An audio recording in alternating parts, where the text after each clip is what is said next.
What's up, y'all? Welcome back to the Xavier Sports Podcast. And I'm your host, Isaiah. And on today's episode, we have another 2024 NFL scouting report. And today, we have Toledo cornerback Quinyon Mitchell. Let me tell y'all something. Before the Senior Bowl, I really like Quinyon Mitchell. I looked at this tape, I'm like, wow, this kid, very clean player. Then, when I saw the way he dominated the Senior Bowl, I was like, wow, I really love this kid. And this dude now has become my number one cornerback. Let me repeat, Quinyon Mitchell has become my number one cornerback in this draft class.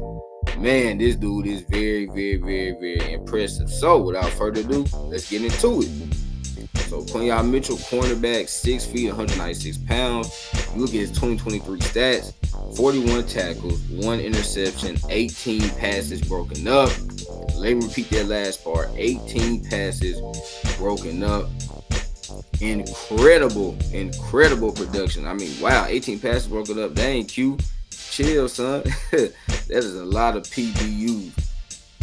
But let's get into his strengths, man. I think his first strength, y'all, is his long arm / his good frame. You talk about a guy that's 6 feet, 196 pounds. But he's not a skinny 196. He's a big 196 pounds. And you see it on tape, man. And his long arms, I think as y'all can see in the photo, y'all can just see it in the picture. This dude has incredibly long arms. I cannot wait to see what his wingspan is when he's goes to the combine here in a couple of weeks, because I know his wingspan is going to be very, very, very long, man. Because you see it on tape. You definitely see it on tape. So I love that from him. Good frame, long arms. He's not short. He doesn't have a small build. He doesn't have short arms. No, this is a big guy, big frame and long arms. His neck strength, his ball skills. He had 5 interceptions in 2022, 18 passes broken up in 2023. Now, let me say this. I know this year he only had 1 interception, but he had 18 PBUs, which shows you that what, y'all, he can still make plays when the ball is in the air. And this is something that some cornerbacks do not possess. Let's be honest. There's some dudes in the NFL right now that do not possess great ball skills. Quinyon Mitchell has great ball skills.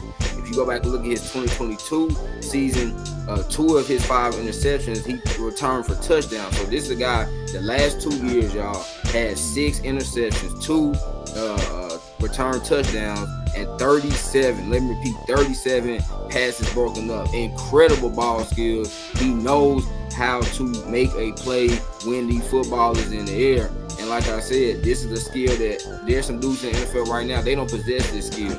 But Quinyon Mitchell does. I really love this. Look at his neck strength, y'all. He is very, very, very physical. This dude is not afraid to go up and tackle. He is not scared of anything, and I love this from him. I love this. I think this is my favorite thing about him, y'all. It's his physicality. I really love corners that are physical. I don't like corners that try to play things safe. I don't like corners that don't like to tackle. I don't like corners that don't like to go up and play press man coverage and challenge. No, I want my corners to be physical. I want them to be nasty. I want them to be gritty. And Quinyon Mitchell is so doggone physical. I mean, this dude is more physical than some darn defensive ends. Like, seriously, he's a very physical guy. He's not scared of anything. And he will go up and tackle dudes, even if it's a big running back. Like a guy that he could potentially face next year, Derrick Henry. Now, obviously, Derrick Henry's a whole lot bigger than Quinyon Mitchell, but I don't think Quinyon Mitchell would be scared to go up and tackle Derrick Henry because he's a very physical dude himself. So I really love this aspect of his game, and he is very, very physical. You look at his neck strength, y'all. He has the speed to cover and keep up with most wide receivers, and this is a great thing. It's been reported that when he was at Toledo, he ran a 4.3. Let me repeat, man. It's been reported, y'all, that when he was at Toledo, he ran a 4.3. You also talk about a guy that had a top speed of 23.58 miles per hour. So, man, this dude is very, very, very, very, very fast, y'all. Very, very, very fast. And I cannot wait to see what he runs at the combine. But yeah, this is a kid that's very fast, y'all. He can keep up with pretty much any receiver that he's gonna face. And here's the thing: people gonna say, "What about Tyreek Hill? What about Jalen Waddle?" Well, here's the thing: it's not too many dudes cornerbacks in the league right now that can keep up with him. But Quinyon Mitchell will at least challenge guys like that. But he can keep up with pretty much any receiver that he's going to face because of his speed. And even if you get by him initially, he has a recovery speed. He has a recovery speed to come and still be right there in your hip, man, and potentially intercept the ball or bat it down. So love this aspect of his game. And finally, his last strength, man, he is phenomenal in zone coverage, knows how to use his eyes.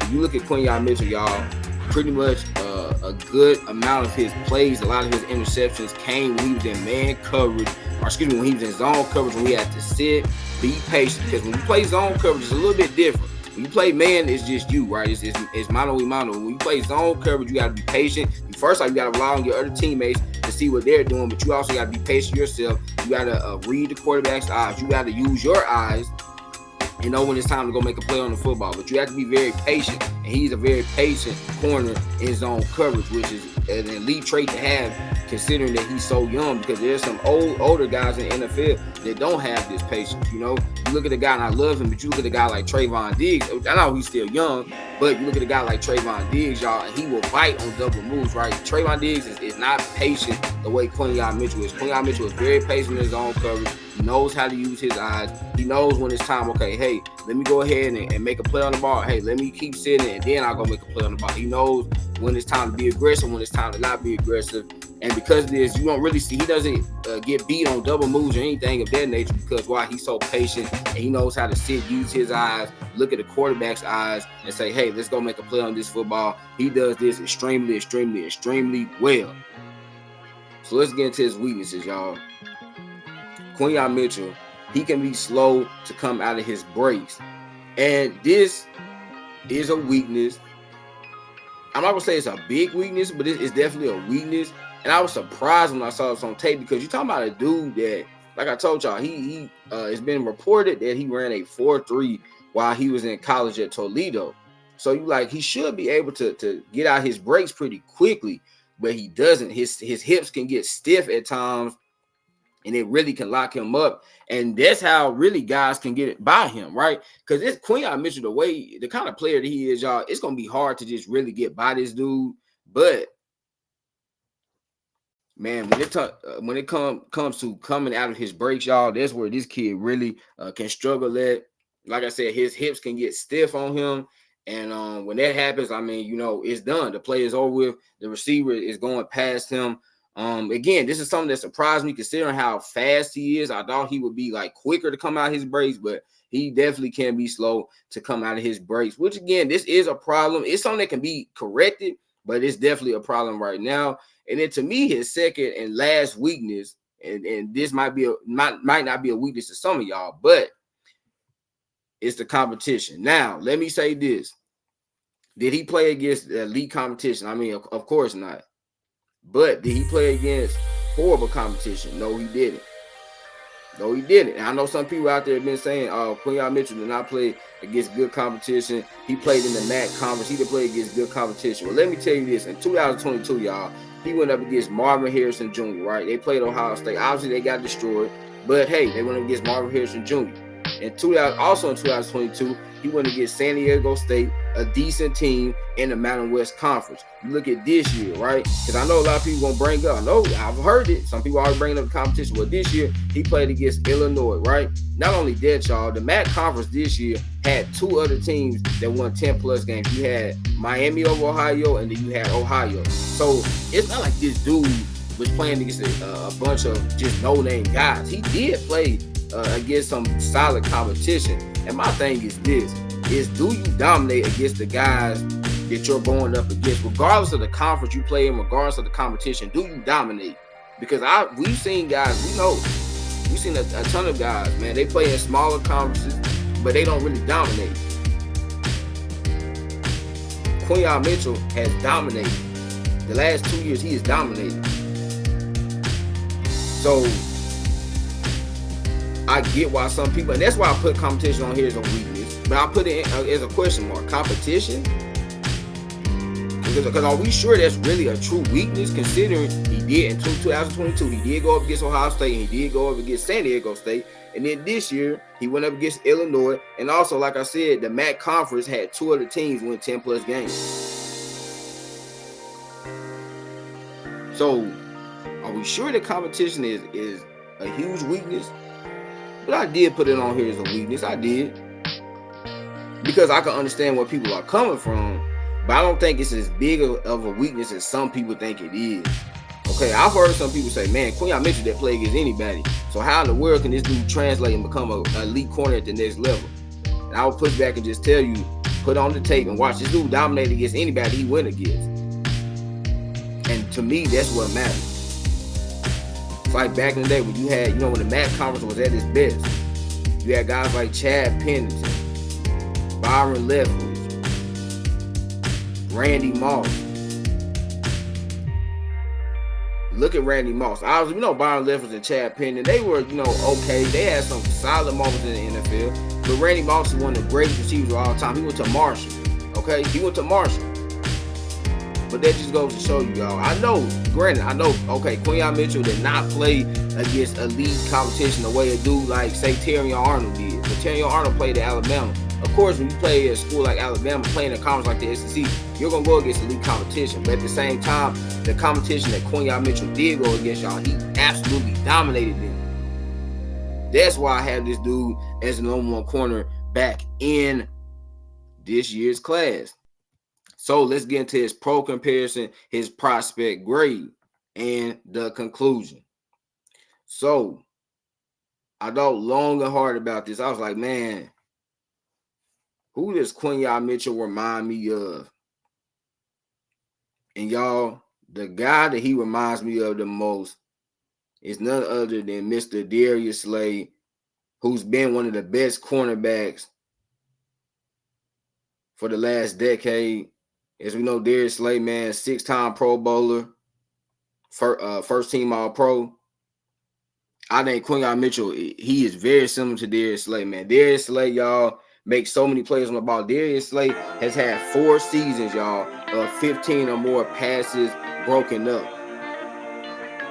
Let me repeat, Darius Slay has had 4 seasons of 15 or more passes broken up, which is elite. Right, he also had a year where he led the league with 8 interceptions. I think Quinyon Mitchell, very similar to Darius Slay. They very similar when it comes to size as well. But ball skills, I think Quinyon Mitchell, he's a guy that could lead the league in interceptions. He's a guy that could lead the league in passes broken up, the same way Darius Slay has. So when I did this, I was like, yeah. It took me a while to get here, but I was like, yeah, he really reminds me of Darius Slay a lot, because both of those guys, man, Darius Slay is also a really solid tackler. But I was like, both of those guys have great ball skills. They're really good in zone coverage. They use their eyes well, and they're not afraid to tackle. And that's who he reminds me of the most. When you look at his prospect grade, man, I gave him a grade of 93, meaning he could be a great prospect, meaning he is a great prospect, could become an all-pro / top 5 in his position. I know we have a lot of great cornerbacks in the league right now. Jalen Ramsey, Sauce Gardner, Patrick Surtain. You also have Marshawn Lattimore. You also have underrated guys like Kendall Fuller. But I'm telling y'all, I think Quinyon Mitchell, with the skills that he possesses, I think this dude can become a top 5 cornerback in this league. And I would not be surprised if year 1 for him, his rookie year, he is named as a Pro Bowler and could even be an All-Pro rookie year. But I think rookie year, he definitely could get named to the Pro Bowl team the same way Sauce Gardner did, the same way we just saw Devin Witherspoon did. I think he come in and have an immediate impact. So, in conclusion, Mitchell is my number 1 cornerback, and for good reason. He has incredible ball skills and is fast and strong to stay with all types of wide receivers. He will be an elite corner in the NFL and could be, I want y'all to really listen to this part, and could be a top 5 pick on draft night. I really do believe, y'all, that Quinyon Mitchell is going to be a great player. I mean, with the skills he possesses, man, the physicality that he brings to the table, I really think this dude is going to be the next great cornerback in this league. And I really think also, y'all, that he could be a top 5 pick. I think when you look at the top 5, obviously we know the first 3 teams are going to be taking a quarterback. And, it seems like the Arizona Cardinals are more than likely going to take Marvin Harrison Jr. But I think you look at that fifth spot, right? The Chargers go a lot of directions. If y'all watched my mock draft a couple of nights ago, I had them taking offensive tackle Joe Alt. But they could go a guy like Quinyon Mitchell because obviously, the Chargers need help in their secondary. And I think Jim Harbaugh could really end up liking a guy like Quinyon Mitchell because, Jim Harbaugh likes his players to be what, y'all? Very physical, very tough, very nasty, very aggressive. And that's Quinyon Mitchell's game right there in a nutshell. So I think he could end up being the top 5 pick, and the Chargers could definitely end up taking this guy because Jim Harbaugh, I think, is going to really like this kid with the skill sets he possesses. Like I said, Jim Harbaugh likes his guys to be very aggressive and very physical, and that's what Quinyon Mitchell is. So I think he could end up being the top 5 draft pick, top 5 draft pick on draft night. And I know to some of y'all that's going to sound crazy, but I'm telling you, put on the tape of this guy. You will see why he is my number 1 cornerback and why I'm so high on Mr. Quinyon Mitchell. So there you have it. That was my scouting report for Toledo's cornerback, Quinyon Mitchell. Make sure to like, comment, subscribe, and share. Also, man, y'all add me on Twitch as I'm live streaming on there as well as my YouTube page. So add me on Twitch, Zamulan Sports, all lowercase. Let me repeat, add me on Twitch, Zamulan Sports, lowercase. Remember, laughter is good medicine, so make sure you get your daily dose. Y'all know I'm an end man. I love y'all. God bless. Peace.